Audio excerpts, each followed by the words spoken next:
Oh guys, eh, kembali lagi di channel Pisah Gado-Gado dan saya Desta Matam. Dan di sebelah saya ini ada siapa Mbah? Sebelumnya gue kenalin diri dulu ya. Nama gue Ansori Uye. Bisa disebut dipanggil itu Uye ya, Babang Uye. Oke. Nama channel. Nama channel Ansori Uye. Jangan lupa mampir ya cuk.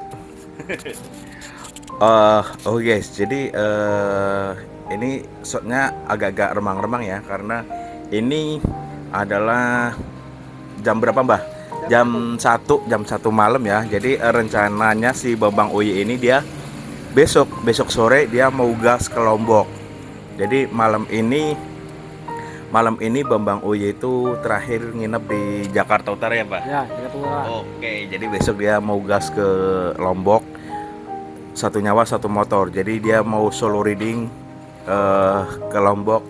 Nah jadi kita akan nanya-nanya seputaran gimana sih tips dan trik untuk perjalanan jauh. Soalnya kan si Bambang Uye ini dari Lampung nih. Jadi gimana Mbah tips dan triknya untuk kerjanya apa Mbah? Untuk selama ini hampir 1 tahun lah, kurang lebihnya itu gue nganggur ya. Widih, mantep dong kalau nganggur bisa touring-touring ke keliling Indonesia. Ya alhamdulillah Gimana sih, ini? intinya bersyukur aja ya, kita dalam menghadapi kehidupan itu intinya bersyukur tuh jangan lupa. Jadi Mbah, kalau sebenarnya perjalanan jauh itu capek nggak sih? Kalau dipikir namanya reading itu capek banget bah, bener capek pikiran satu. Tapi setelah tujuan kita udah sampai itu rasa capek itu hilang, dibayar dengan keindahan sesuatu yang indah sebelum kita melihatnya gitu. Betul. Kalau saya sendiri sih pernah ngalamin sih waktu masa muda dulu emang habis kerja nih pulang sebenarnya sih dulu saya kerja 24 jam. Jadi istirahatnya itu cuman jam 5 pagi, rebahan sebentar, jam 6 udah bangun. Hampir kerjanya itu 24 jam. Jadi dari pagi sampai ketemu pagi lagi. Nah, karena saya bosan kerjanya ternyata 24 jam. Nah, makanya setiap malam minggu saya minta izin untuk kelarnya jam 10. Mau itu kerjaannya masih banyak mau enggak itu tetap saya izin dulu. Setiap hari minggu saya mintain untuk libur. Nah setelah libur kelamaan musia kalau pas malam minggu cuman di kos-kosan doang bete kan, akhirnya saya searching di Facebook. Waktu itu 2008 ketemulah klub, bukan klub, yang pertama itu ketemunya komunitas Satria, entah itu dari klub apa itu saya nggak tahu. Nah ketemu lagi nih sama si Iwan Satria sama si Bangor, dia anak Cirebon. Nah disitulah akhirnya ketemu yang namanya Suzuki Satria F Club ya, Suzuki Satria F150 Club Indonesia. Nah disitulah saya berpikir wah ini kayaknya asik nih, karena pas saya kopdar itu ngobrol-ngobrolnya wah enak nih. Jadi pengetahuan saya itu yang belum saya tahu itu jadi semuanya itu ada di situ. Makanya pada masa itu yaudah mumpung masih muda. Nah di situ juga saya berani ngambil cuti. Kalau pas ada event saya ngambil cuti hari Sabtu, Minggu sama Senin. Nah disitulah saya sering keliling. Ternyata berjalan dari 2000, waktu itu 2008 kan masih kenal. 2009 itu baru berani touring lah ibaratnya ke Manali. Punya zaman dulu banget waktu 2009 itu nggak ada kamera, nggak ada handphone berkamera. Gak ada buat komunitas ya. Betul. Dan waktu saya diklat di tahun 2013 waktu angkatan Jateng 2 itu, bagi saya sendiri ya itu saya masih pakai Nokia yang tipe berapa ya, pokoknya masih Nokia tulit-tulit lah. Jadi nggak ada kamera, jadi nggak ada dokumentasi antara video ataupun foto-foto. Nah itu, setelah dari situ kepikiran ketemu cewek yang sekarang jadi istri dan punya anak. Nah ternyata mikir nih, anak udah gede jadi vakum ya, masih sih kalau misalkan ada event, kalau pas lagi libur kerja ya masih suka mesti ngikutin event-event touring-touring. Cuman kalau pas lagi libur aja ya, jadi nggak pas ada event bisa berangkat. Nah ini kebetulan si Bambang Uye ini dia masih udah nikah belum Bang? Alhamdulillah lagi nyari bah. Lagi nyari nih. Tuh kan bener. Sebenarnya gini bah, Gue base dari Sabang ya. Sabang itu di apa ujungnya Indonesia bagian barat, Barat, yaitu betul. di Sumatera ya, di Aceh, dan Di Aceh Aceh. itu nyebrang lagi. Itu nyampe itu perjalanan 1 bulan, dan gua udah selesai itu tes di rumah 1 bulan, dan ini lanjut lagi ke NTB rencana besok malam. Nah gitu aja. Dan tahun 2018 gue pernah ke Sabang, dan ke Papua ini malah gagal karena berangkat lagi ke Sabang karena masih rute Sabang itu masih menghantui ya gue gitu. Kalau Sabang sih jujur saya masih keinginan dari Kebayang dulu kebayang tapi belum kesampaian. Keburu anak udah gede dan ini insya Allah mau OTW anak kedua. Jadi ya gitu sih. Jadi ya harapan saya sih pingin banyak usaha, ada karyawan jadi bisa touring lagi. Kalau si Babang Oye ini nggak tahu deh untuk keuangan sendiri dari mana Mbak ini kan banyak. Di situ juga. Tar dulu. Apa jangan-jangan main slot nih? JP terus. Ya nggak Mbak? Bener apa nggak nih? Enggak, Bah, itu soalnya uang haram, Bah. Nggak apa-apa kita buat lucu-lucuan ya. Ya emang kenyataannya haram, Bah, jangan, Bah. Kalau bisa jangan ya. Nah, Soal keuangan ya, Mbak ya. Soal perjalanan keuangan. Jangankan orang yang menilai dari mana sih duit gua ini banyak ini. Nah, gua aja sempat berpikir, gua aja sendiri aja nggak tahu duit itu dari mana. Ada aja yang transferan tuh, ada aja rezeki mah. Intinya apa? Jangan lupa bersyukur. transferan gelap apa gimana ini? Ya donasi gitu kan, tapi donasi dari teman sendiri sih Mbak, supportnya gitu selalu gitu, alhamdulillah. Jadi ini podcast emang dadakan ya Mbak ya? Dadakan banget. Dadakan ini karena si Babang Oye juga nggak tahu bahwa besok mau diajakin mau diculik ke Lombok. Awalnya sih nggak ada rencana buat touring ke sana lagi, tapi sepintas itu kayak mimpi, ayo aja gitu aja, bermimpi ayo. Berarti sama Mbak kayak saya dulu. Dulu itu saya waktu ibaratnya kerja ya susah libur, tapi ada kepikiran nih, Piknik. bukan piknik maksudnya, wah ini ada event, wah kayaknya ini saya bisa ke sana nih. Nggak taunya biasanya izin libur itu susah. Ya tahu sendiri Mbak kalau jualan, maksudnya kalau kerja ikut orang jualan di pertokoan itu kan susah liburnya. Jadi sepintas kepikiran, wah kan kalau event kan biasa kan apa namanya ininya kan jauh-jauh hari udah ada kabar nih, postingan info di grup sama di WA, jadi tanggal sekian bulan sekian. Nah itu sepintas kepikiran, wah gua kayaknya bisa nih ke sana.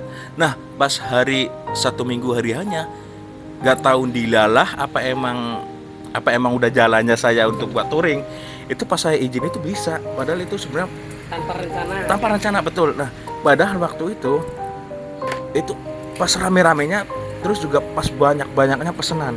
Kalau ibaratnya kita ditinggali tenaga satu itu pasti kerepotan, tapi nggak tahu kenapa si bos ini kok iyain, terus juga saya juga semangat.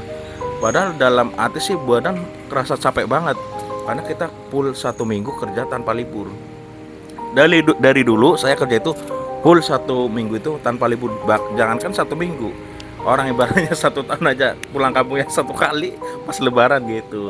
Tapi nggak tahu kalau pas buat kopdar, buat touring itu kenapa ada gitu loh. Nggak tahu deh apa itu emang jalannya saya buat mencari ilmu, menimba ilmu di suatu komunitas atau klub gitu guys. Dan untuk ditanya tetangga teman sih emang sih ada yang nyinyir, lo kerja gaji nggak seberapa aja gayanya sok-sokan pakai touring lah apalah. Kalau zaman dulu kan bahasanya bukan touring, kalau teman-teman saya nih itu bahasanya piknik.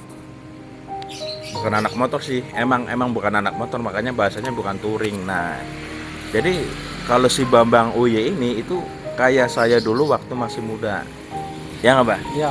Nah jadi ini kan masih Bambang Uye masih OTW mencari pendamping. Jadi kemungkinan nanti ya kalau misalkan dia udah punya bini, udah punya anak juga pasti kebutuhannya juga beda lagi. Pasti ya untuk masalah touring ya tetap ada pengurangan ya Mbak ya. Itu pasti, karena apa? Ada masanya gitu kan. Ya syukur-syukur dapat istri juga sama satu hobi gitu kan. Jadi saling support juga kan. Bentar, bukan masalah dapat istri satu hobi apa gimana Mbak? Kita dapat istri satu hobi tapi kalau dananya nggak mendukung percuma. konten syukur-syukur. konten bareng. Nah, Konten syukur-syukur nanti di YouTube sampean itu gaji dari YouTube itu mencukupi buat jalan-jalan, bisa buat beli rumah, bisa buat Amin, mobil. amin. Nah, itu dia yang jadi masalah itu, Mbak. Ketika kita udah punya anak istri itu otomatis Iya, lebih keuangan itu nomor satu. Iya. Kalau kita percuma, kita ibaratnya satu hobi nih, ibaratnya satu hobi satu misi, tapi kalau nggak ada uang, anak nangis minta susu, mau gimana? Tetap mau touring. Ya enggak juga sih. Jadi ada masanya ya, mungkin kita akan lebih fokus ke keluarga. Jadi itu sebuah hobi itu ya akan kita suatu saat lagi gitu kan, nggak akan kita mengguluti di sebuah hobi yang kita di saat ini gitu kan. Jadi buat teman-teman yang penasaran di channel gua atau vlog-vlog di setiap perjalanan gua atau provinsi mana Anda yang belum ketahui, mungkin bisa mampir lihat-lihat gitu Ya, kan, penasaran gitu. Nanti linknya saya taruh di deskripsi deh. Aja ya. Nah, ngomong-ngomong nih, selain podcast, ini sebenarnya saya ngetes si clip on ini nih. Nih, jadi ini yang kalian lihat, ini mic-nya itu kecil banget, bentuknya hampir sama korek-korek buat biasa buat kita apa namanya? Ngerokok, itu lebih gedean korek ketimbang si clip on ini. Nah, ini dia bentuknya. Nah, buat kalian yang pingin lihat unboxingnya atau reviewnya tentang kualitas mic ini, kalian simak aja video setelah ini. Jadi setelah video ini tayang, nanti kita akan tayangin video unboxing plus review si mic, bisa dikatakan ini Saramonic versi light gitu. Oke, jadi kita lanjut ya, Mbah, ngebahas tentang touring. Nah, kadang kan orang bertanya nih, kalau touring jarak jauh otomatis di jalan kan nggak mungkin dong kita gas terus. Misalkan nih dari Jakarta ke Solo, itu nggak mungkin dong kita gas terus sampai Solo, pasti ada rest area. Nah, untuk motor sendiri paling nggak kan beda kayak kita bawa mobil. Kalau kita bawa mobil kan bisa kita rest area di rumah makan yang otomatis udah jelas itu buat istirahat, buat apa itu nyaman, dan untuk toiletnya sendiri juga gratis kalau di tol ya pakai mobil. Nah, kalau naik motor itu biasanya kan kalau ngeres kita tidur di hotel, ada yang ngeres di rumah teman-temannya, ada juga kalau kita lagi posisi jauh dari perumahan atau jauh dari titik poin, itu biasanya kita ngeresnya itu di pom bensin. Nah, selain kita ngisi bensin sama ngopi, itu kita juga membantu perekonomian pedagang-pedagang kecil yang berada di pinggir jalan. Benar nggak, Mbak? Betul. Nah, gitu. Jadi mungkin vlognya sampai sini dulu ya. Takutnya nanti panjang lebar. Sebenarnya pengen ngobrol panjang banget, tapi karena ini udah malam, takutnya tetangga-tetangga berisik. Jadi video kali ini kita ngobrol-ngobrol bareng sama Babang Uje yang mau gas ke Lombok besok. Sampai di sini, dan saya Desta Matam dan ini Ansari Uye. dan sampai jumpa di video berikutnya di Pisah Gado-Gado. Oke, jangan lupa buat kalian yang suka video ini, silahkan di like, comment, and share sebanyak-banyaknya, dan jangan lupa di subscribe buat kalian yang belum subscribe, dan jangan lupa dinyalain tanda loncengnya biar nggak ketinggalan video terbaru dari Pisah Gado-Gado. Oke, see you next video. Thanks for watching and bye bye.